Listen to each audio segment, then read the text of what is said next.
Pag-aangkat ang imported na asukal papayagan hanggang sa katapusan ng Nobyembre. Pero ang mga imported na bigas titiyakin sa mga SRA registered warehouses lamang ibabagsak. May report si Vel Custodio. Vel? Audrey, nakatakda na magpasok ng sugar importation sa Pilipinas simula sa July 15 sa ilalim ng Sugar Order No. 8.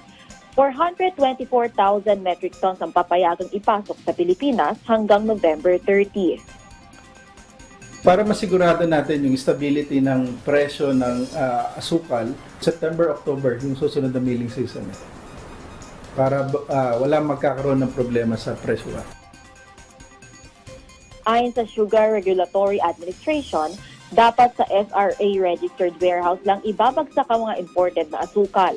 Pero bago ito, dapat munang sumailalim ang mga warehouse sa inspeksyon para maiwasan na paghaluin ng lokal at imported na asukal. Dapat din nasa good standing ang estado ng licensed international sugar traders. Ang imported refined sugar reserve at for future disposition lang, batay sa nasabing sugar order.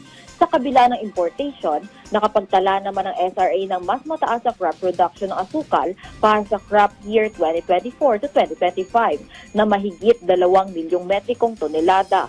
Mas mataas ito ng halos 5% mula sa 1.92 million metric tons noong 2023 to 2024.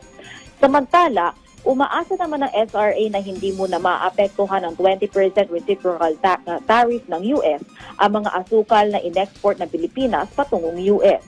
Inaasahan sa July 22 naman ito darating sa US, kaya hindi dapat maapektuhan pa ang pagtaas ng taripa. August 15 pa ang naunang schedule ng pagdating nito sa US, pero napagpasyahan ng SRA na paagahin ito upang hindi umabot sa pagtataas ng taripa sa naturang bansa simula Agosto.